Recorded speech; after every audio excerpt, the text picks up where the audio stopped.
Look at the word charge in the dictionary, and you'll see it has many meanings. It's what the cavalry does when it rushes to the enemy lines. It's also what you do at the checkout counter when you use your credit card instead of cash. When you are in charge, it means you're the boss. When you are excited about something, you get a charge out of it. And if you like power, you get a charge out of being in charge. In our daily lives, plug your laptop into the wall with a charger, and you will see a full battery icon with a lightning bolt, which means the battery is charging and will soon operate at maximum capacity. What if, though, instead of a machine, human beings could receive continuous jolts of electricity to charge our lives? The good news is the solution is right in front of us today. And over the weekend, I read a wonderful book that helped me to focus on the word charge in the very best sense, and how you can apply the word charge as a framework to lead your life. In this book, charge was used as a catalyst for living with presence, optimism, and joy. Positivity abounded as I read this book. But best of all, the contagion that occurs when you bring your charge of electricity and your lightning bolt to others, it comes right back to you and even sparks even further. But what I loved about this book, it started in the very front with the quote of the immortal Dante that said, "From a tiny spark may burst a mighty flame." The author of this wonderful book, called Your Fully Charged Life, a radical approach to having endless energy and filling every day with yay. Her name is Meaghan Murphy, and she put into the universe a practical guide to bringing your best self to the world at every moment. Chock full of research, neuroscience, which I really appreciated, in psychology, it provides a blueprint for how feeling less stress and generally making the best of your day in spite of all of the enormous pressure and expectations. If you don't know Meaghan, Meaghan is an author, online air personality, lifestyle and health expert, and editor-in-chief of Women's Day magazine. She is charged every day with energizing the brand, and you can see her on Live with Kelly and Ryan, on the Today Show, on Good Morning America, and Dr. Oz, on a podcast, married with 3 children and a dog. She is one productive lady, and it is my honor to welcome her. Meaghan, welcome to A Climb to the Top, Stories of Transformation. Yeah, hey Chuck, that was just so epic. I never looked up charge in the dictionary. That was amazing. Well, I should have been taking notes. Well, I thought about Meaghan as I read the book. It just screamed with positivity, yet there was a realism to it. And I want to get to that, because this isn't just about, hey, every day is a lightning bolt. There's a contrast between how to get there. But as I thought about how do I prep for the show, it's like, let me look up first the lightning bolt, Zeus, the most powerful thing in the world. But then I looked at charge because it's something we use every day in our lives that we don't equate to the human spirit. As I read the book, Meaghan, what I immediately drew parallels to, what you're really doing, you're helping us to take that same plug that we're accustomed to every night into recharging. And there are 40 meanings in the dictionary of the word charge, both positive and the charges against the criminal were dropped, negative. Before we get into the book, which was your story of your transformation, how did you come up with, even before the book, this concept of lightning bolts and charges? It's very nuanced. So the thing that everybody comes to me for and has always come to me for was my energy. Right. How do I channel your energy? How can if I could just have a little piece of your energy? And a lightning bolt was just always a symbol I identified with. My mom is the OG bolt, I like to say. I had this picture of her growing up on her honeymoon, which was a road trip to Yellowstone National Park. And she had like these epic, cool braids and this t-shirt with a giant lightning bolt on it. And I just grew up sort of saying, wow, my mom is cool. And she was a person who believed everything was always possible. Ask forgiveness, not permission. And Right. so she was an incredible role model in that, and fully charged. And so the lightning bolt had always sort of been a symbol of this electricity, this possibility that I was chasing. Well, also to our viewers, you'll notice on the YouTube channel who are watching us, and if you're listening on C-Suite or Spotify or Apple, Meaghan has prominently displayed on both sides like an epaulette on a soldier, lightning bolts. How beautiful. This is an interesting one, though, because while you just related to your childhood, you opened up the book with a couple nicknames, Neggy, Grumpy. You talked about, even though you were in the gravity of a very positive woman, your mom, your childhood, at least early on, before a few events may have changed it, was not.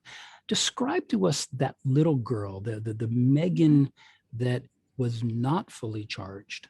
What was she like, and what did you call her? So the gift of time is that I can I can look much more clearly at little Meaghan.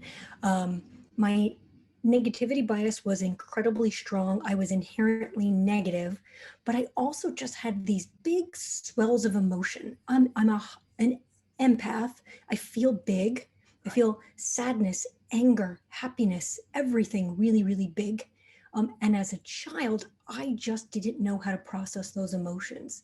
You know, you'd hear things like, "Don't cry. Why are you so why are you so happy? Why are you so upset?" Like I just felt like my emotions were big and they were under the microscope and I didn't know what to do with them, which is ultimately what led me to an eating disorder. It was to quiet these big swells of emotion that I didn't quite know what to do with. And a lot of those emotions were just negative, Yeah. fear, anger, um, you know, just big swells of emotions that I just couldn't handle. And I didn't have the tools or the resources to handle. In fact, I was going to say maybe that was 20 years ago or so, where at the time we didn't seem to be so sensitive to what are the tools that help, not just boys. And I don't want to make this just a female thing, but struggling as a teenager with the body image, with all of those things that surround you.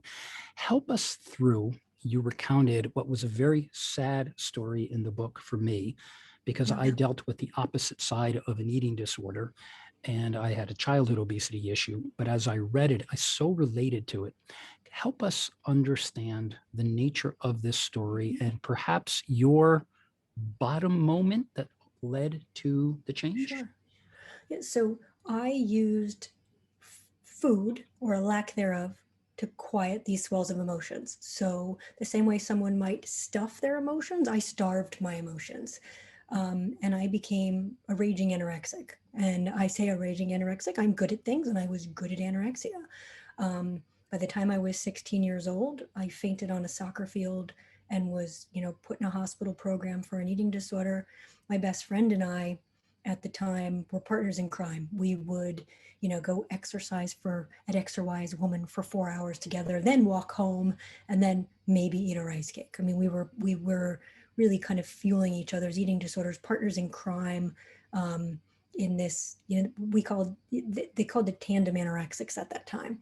But we were partners in crime in this horrible pursuit of, for me, quieting those emotions, just shutting up that voice in my head that said I wasn't allowed to be sad, wasn't allowed to be angry, wasn't good enough, wasn't smart enough, wasn't pretty enough, wasn't any of the things. And so I'm in this eating disorder program, and our parents were friends, and her parents had called my parents and said, "Okay, we're going to put her in this program too." And the next thing I know, I'm on the hospital payphone talking to my friend saying, "Oh, just get here. It's not that big of a deal. Like, we'll get through it. We'll get out. We'll do what we got to do." And so en route to the program, she jumped out of her minivan and her body was weak and she was frail and she died. I mean, I didn't talk about it as suicide then, but essentially it was a suicide and she was gone. And now I'm 16. I am dealing with an eating disorder. I'm in a hospital program. It's the first loss I've experienced in my life. I haven't lost it. This was the first loss. And not only is it this massive loss, my best friend, but I feel guilty. I feel responsible. And it was hard. And so I was in therapy and I say this because at the therapy was fine. It managed the symptoms. It gave Well, me tools to deal with the problem. and I you talk about, spoke highly of it. You yeah, were positive about the therapeutic experience. absolutely. Therapy is wonderful. And I say this to everyone, my book is not a substitute for therapy. It's not a replacement for therapy. If you need therapy, go to therapy. Right. The key for me was the therapy got me to a place where I was a functioning human. I was no longer punishing myself by starving, but I wasn't happy. And this was what I later understood when I sort of delved into the field of positive psychology. So, psychology at that time, like right in the 80s, was like, what's wrong with you and how do we fix it? Not what's right with people and how do we emulate it, right? So, I wasn't learning how to flourish or thrive or practice gratitude. I was learning how to eat and to not punish myself with food, which was great. I needed to do that so I didn't pass out on the soccer field again. Um, but I wasn't healed spiritually. I was functioning. I was functioning, Right. right? I think that was the big difference for me. You were And so charged, but you were anything but fully charged. exactly. I wasn't, I mean, there was before some of those hospitalizations, some of that therapy and some of that work. I mean, I would be like in a winter coat in June, Right. like freezing because I was emaciated and probably hadn't had more than a diet soda in 3 days. I mean, I was a disaster. I'm determined and I'm good at things. So the second I decided I wasn't going to eat anymore, I wasn't going to eat anymore. And you float. I mean, they're like the thing about anorexia is you sort of float above reality, right? So you don't have to feel, you're just sort of existing outside of emotion. I was just numb. Yeah. And that was easier. Well, let me first. I know it was many years ago. I am sorry for your loss. Yeah. You also spoke lovingly of Pop, of your father who Yeah. died, who we lost to cancer, as I lost my parents to cancer. I am sorry for your loss to both of them. And I think as an author, it's really nice to relate to those stories that connect to us. And I'm sure many of our listeners, particularly parents, you had a friend who had anorexia or eating disorder, whatever that may be, Meaghan, you found a way to get out of it, because whether you knew it or not, all of that gave birth, so to speak, to this wonderful book that you wrote. What was the space between, and maybe this is where the transformation occurred, where you're at the rock bottom of dealing with anorexia and all of a sudden you're not? How did that happen? Yeah. How did you get I out of wrote that? about it. So Yeah. I wrote about it, Chuck, and I think it was writing has always been very cathartic for me. And it was in that act of making my mess my message and writing a very powerful essay of what I had been through that Right. I began to heal. I Right. also was awarded a $10,000 college scholarship, and Yeah. I was featured on a TV show that Right. it was Bob Costas and Don Johnson and Trisha Yearwood performed. And from there, my struggle was celebrated. I got to tell my story, and I realized the more I told my story, the more I connected with others, the more I began to heal, the more I wanted to help others, the more I got this helper's high of showing people there was a way through and a way out. And that was that first taste for me of like, wow, being vulnerable, being open, making your mess your message. There's a lot of gifts in that. And I began to create some positive momentum. And it opened up the door for a career. I wound up getting an internship that turned into a contributing editorship at YM Magazine. Then I wound up being one of the founding editors at Teen People. I was on air at MTV. And then I wound up at Cosmo. And I say at Cosmo was where the seeds of a fully charged life were really, truly planted when my editor, unbeknownst to her, gave me the most game-changing, life-changing assignment ever. And she told me to write the story called The 7 Secrets of Happiness. And that's the way sometimes magazine works. We're like, oh, we want a cover line that's like The 7 Secrets of Happiness. Go figure out what that story is. You know, Hey, blank sheet of paper. I got to create like, something. This is exactly. awesome. I mean, that's kind of how it often works in magazines. Or like, we know this, readers would love this. Now go figure out what this is. And so for and me, hope somebody reads it. yeah. And so I wound up researching this story. And this was like in the 90s too, where like Google wasn't really a thing. Like I had to do some research, and I wound up looking at the work of Martin Seligman in the field of positive psychology. Mhm. And I really had I was fascinated. I was enthralled with the Perma theory of wellness. And I was really like, it was the first time it occurred to me that I didn't have to be grumpy and I didn't have to be negative, and that functioning wasn't the end game. There was more.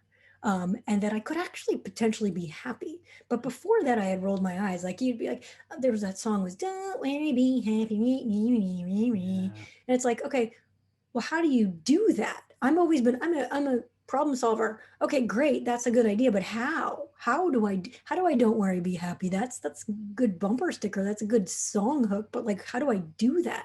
And when I started to look at Martin's work and the positive psychology, I was like, oh, there are choices.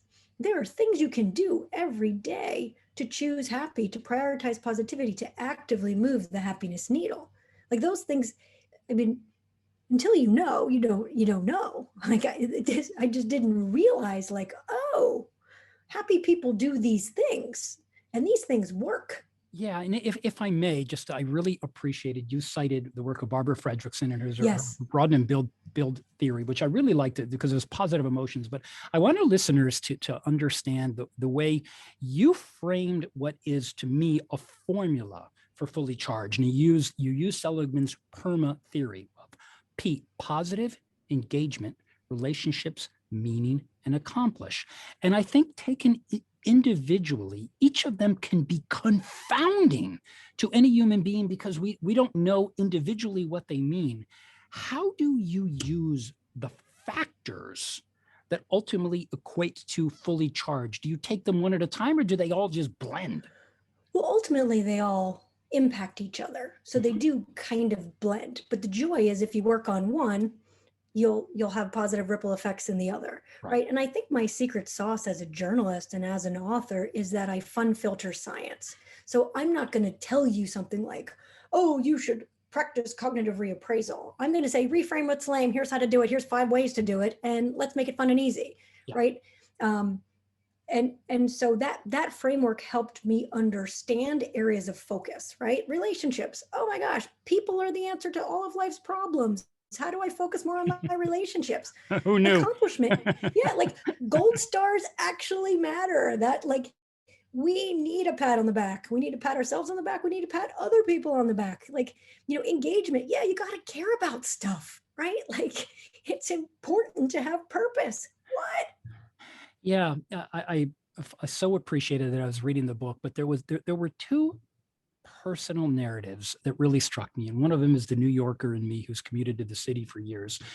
And I think anybody reading this book who ever sat on Metro North or New Jersey Transit or a bus headed to the city has been delayed when you had a staff meeting just waiting for your presence and you weren't going to make it.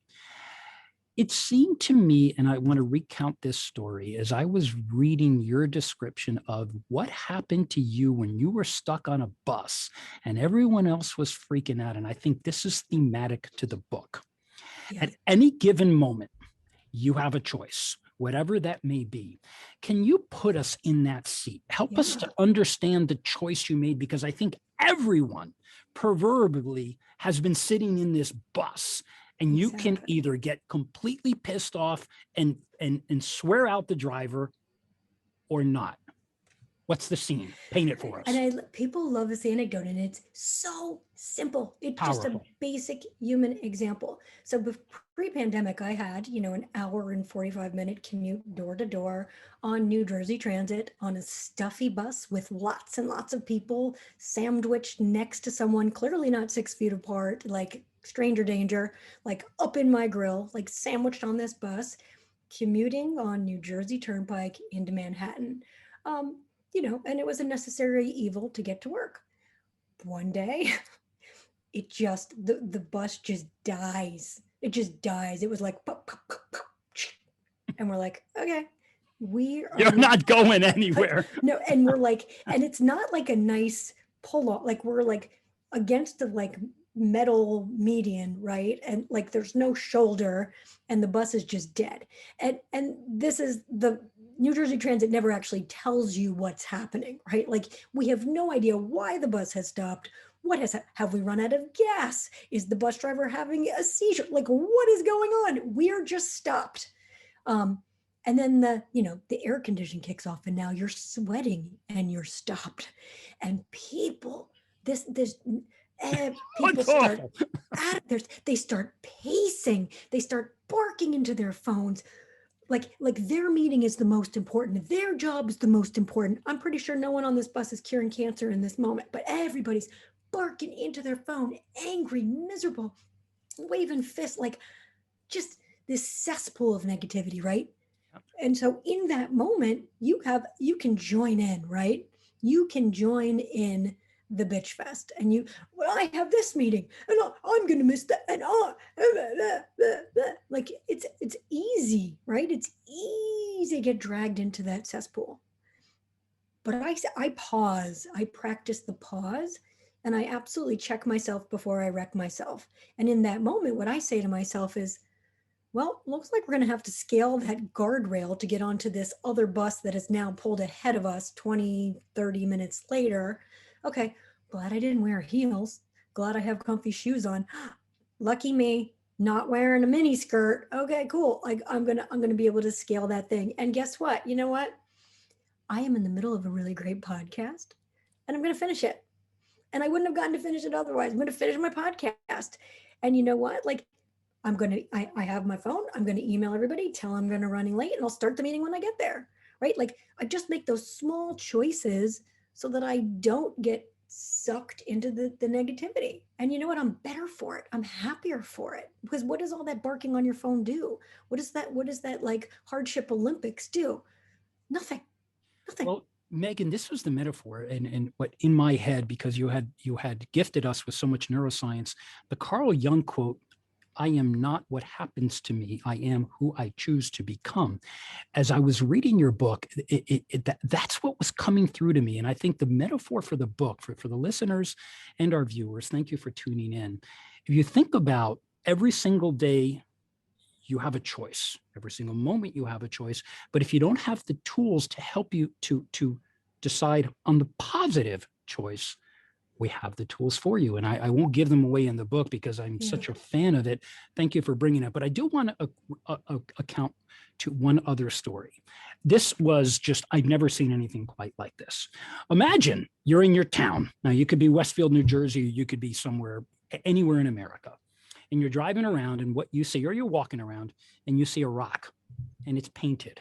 And it's painted with a couple images. It may have words of affirmation. And you think that you drop those rocks because you want to bring it to someone and maybe make their day. But a funny thing happened on the way to dropping those rocks that speak to the second metaphor in the book about the bolts, the lightning that comes back to us. Explain that, because I read it again. I got such a kick at it. Like, what? You did this? It was so cool. Well, so a few years ago, I was appointed chief spirit officer of my town of Westfield, New Jersey, and it was it was a volunteer appointment. And one of my key principles in life is that you should love where you live and celebrate community, and always be part of the solution. And I started this thing called Bestfield Rocks. My town is Westfield. I call it Bestfield, and I started this thing called Bestfield Rocks. And me and my kids would paint rocks with positive messages and affirmations. And then I would make silver ones that said in blue glitter, because those are our town colors, Bestfield Rocks. And I would put them in stores and whatnot. But are you talking about the exchange between my neighbor and Larry? Yeah, it was really cool because of what happened, what came back to you. And that next thing you know, we're creating something from this. So this was real. So we were really just, we just kept painting rocks, and it was like a fun thing for my kids and I. And my neighbor Larry, who I just adore, an unlikely friend, we one day just left a pile of unpainted rocks by the fence. And we're like, "Hey Larry, you want to be part of Bestfield Rocks? Like, we're painting rocks." And the next thing I know, he painted all of these rocks, and they were amazing, because he's a punny guy. He did crocodile rocks, and he did jailhouse rock, and from a Bestfield rock. Yes, like he did all of these really, really epic, funny rocks. And then we would leave more rocks, and then he would leave a little pile, and it became this like really incredible back and forth exchange. And he at the time had been going through a tough divorce. He had lost his dog, like, and this just we would get such an excited charge of putting the rocks by the fence, and then he would get such a delight in painting them and leaving for them for us, and then we would hide them around town, and then people would find them and then tag us on social media. So then we get the bonus lightning bolt effect of people finding them and celebrating them, and it just became this really cool thing throughout town. What was really, really neat, when my book came out, somebody surprised me and made rocks for my book cover. That's just, I was hysterical. Like, someone was like, "Did you do that's those?" cool. And it was like, you can have your fully charged life. Charged And they life. were hidden all around town, and artists painted them in celebration of what we had done, and just as a tribute to the book. And I was so touched. My heart exploded. Well, Meaghan, as I read that, what I loved about it, while I certainly related to the personal narrative, to our moment on the bus, but what you described in the lightning bolt was how you're bringing the positivity to the world and how it comes back to you. Because your book was about hope, zest, gratitude, love, curiosity, all those things we love to talk about.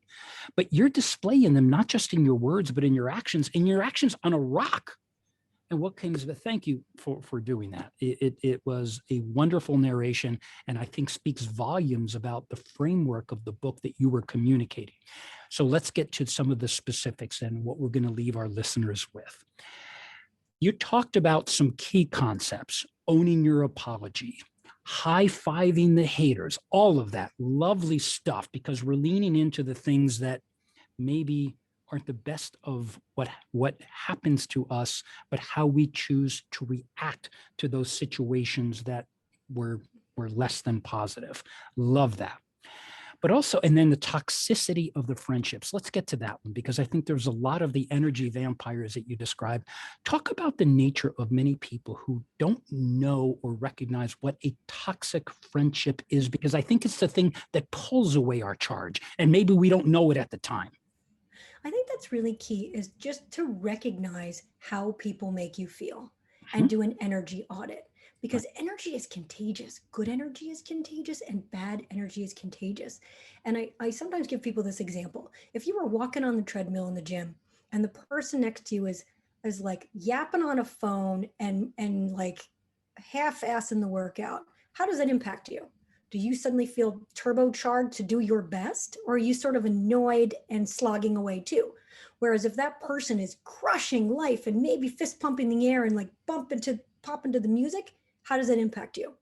I bet you work harder. I bet you feel energized, because energy is contagious, Right. good and bad. Right. Um, and so I think we have to do an energy audit and understand how people make us feel. Are you excited to see someone?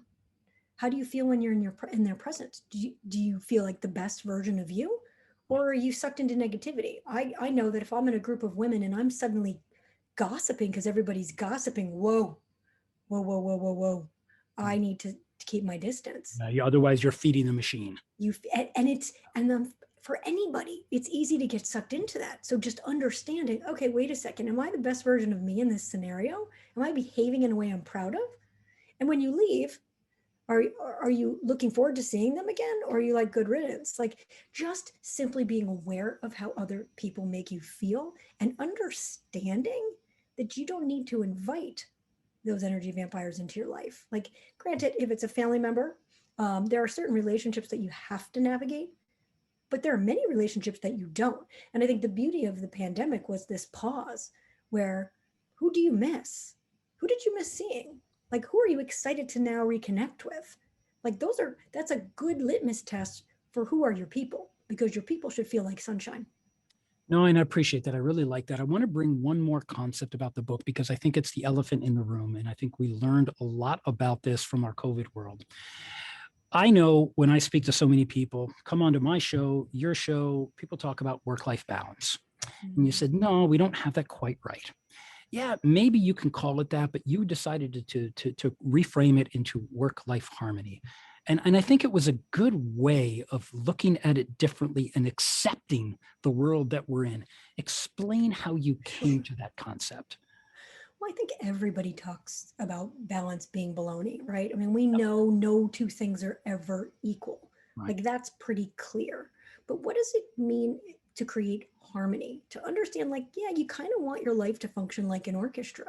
You're going to have different instruments and different players who play different roles at different times. And sometimes the drums take the lead, and sometimes the violins have their solo. They all work in harmony to create this beautiful music. And that's kind of what my life has to be like. You know, sometimes work is going to take precedence. Sometimes my son's getting his tonsils out, and that's all that matters. Those two things need to understand each other. So I think that bringing yourself to the job and having people understand, like, you have a family, you have values, you have outside interests, so that work and life understand each other, respect each other, understand that they each have their parts, and they get to take center stage at different times. Well, I really liked it because I think so many people that I see have a lot of anxiety, and I understand that it's binary.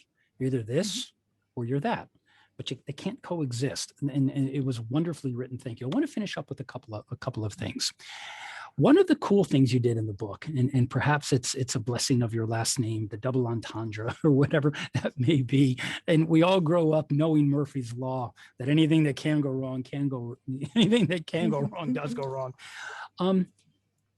Help our listeners before they whether or not they pick up the book, how you infuse, because I thought it was a very clever rhetorical device that you used. How did you blend Murphy's Law, and what do they mean to you and to your readers? So a lot of it for me was I still had things to say at the end of a chapter. Good point. I'm going to package it as Murphy's Law so I can give you one more tidbit. My editor won't stop me. Very clever. I liked it. But I think it's also sort of the product of me being a magazine editor for so many years. Like, I want you to have news you can use. I want you to have action steps right here, right now. And I want to give you a device to remember it and take it away instantly. So there are different Murphy's Laws. And I think, is high five the haters one of the Murphy's Laws? It might be its own section. No, it was its own. I loved it because it was a really good one. High five. It was such a clever alliteration. High five the haters. It was in its own place. Well, I have a T-shirt that says that. I liked it. I'm trying. So it's funny. I have to sometimes look back at the book to see what are the laws that I wound up with, because you know how, as an author, I turned in 90,000 words, and there's probably 20 Murphy's Laws on the cutting room floor. Do you have a favorite? I didn't have a favorite necessarily. What I was more struck by is what a clever use it was for the things that you wanted to say. And in the book, they are highlighted in green, or I forget the color, but they are taken right there. They're cut out.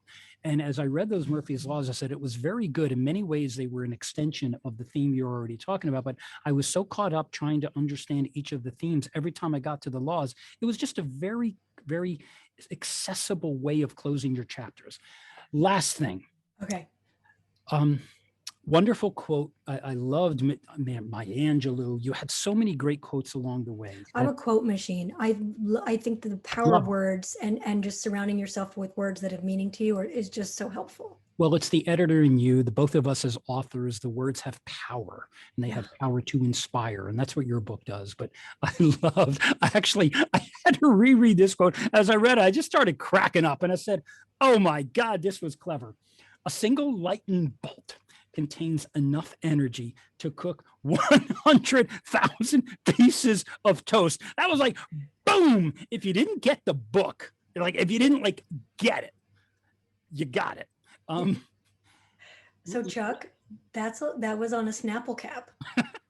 I couldn't figure out. This was hysterical. I couldn't quite figure out how to finish the book, right? Because I don't run out of ideas. I wasn't done talking, but I had to wrap it up. My editor's got to wrap it up. Okay. It was great. And then somebody sent me on Instagram, they DM me, I'm drinking this Snapple and I saw this cap and I thought of you, and I was like, Eureka! This is it. This is exactly how I want to end the book. Because if one tip, one trick, one strategy in this book sticks with you, just one, that's your lightning bolt. That's your truckload of toast. And that's all you need.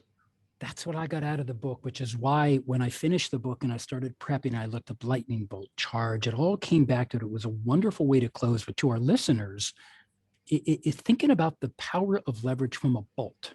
And what Meaghan described throughout the book is you apply that bolt to yourself as to the decisions that you make when in downtimes.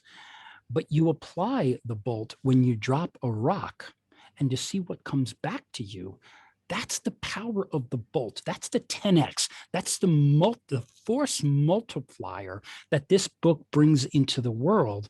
That if we have the choice to bring a lightning bolt, look at the immense power, the power of Zeus to bring the lightning bolt to the world. And then lastly, Meaghan, I suspect whether it's teenage girls dealing with anorexia, moms and dads dealing with all the things that we do in our day, given the busy lives, I always like to leave, and you can talk directly to the audience. What do you want our listeners to think? What do you want them to feel? And what do you want them to do in the context of the lightning bolt and living a fully charged life? I just want to offer hope that if oh God, it makes me want to cry. But if you feel stuck, I think so many people feel stuck. And you can get unstuck. It's just about creating positive momentum. And it's a simple choice. It is a simple choice. It's just so simple. And I think about, I'm getting emotional because I'm thinking about the parents who reach out to me and say, my kid has this raging eating disorder, help, can you talk to them? Or I think of someone, the parents who are just feeling so hopeless after a year of the pandemic and easing back into life. If you feel stuck, you don't need a life overhaul. It can be one little thing that's going to create your momentum and it's going to get you unstuck. One little thing, because you're not broken. Yeah.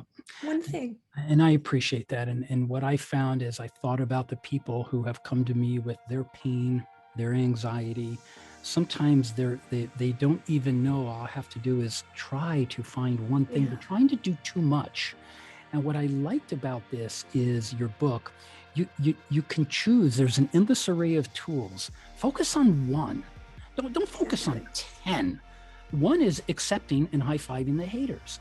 Sometimes that's just the way to unlock the mechanism that creates the saboteur in ourselves. And Chuck, and that's the thing too. It can be as simple as, and this one really seems to resonate people with, is changing your have-tos to get to trick yourself into practicing gratitude. Right. Instead of thinking about all the things in life you have to do, think about all the things you get to do. And gratitude is the rock that comes back to you. You place the rock in Larry's yard. Larry gives you back with 10 times more than what you gave. There's your factor. Meaghan, thank you so much for coming on. To our listeners and our viewers, thank you every week for tuning in. You have listened to watched a Climb to the Top Stories of Transformation. You can find me on chuckgarcia.com. As always, Meaghan, before we sign off, where do we find you and where do we find your book? So my book is available anywhere books are sold. Amazon seems to be where most people buy books these days, although I'm kind of a shop local kind of girl. Yeah.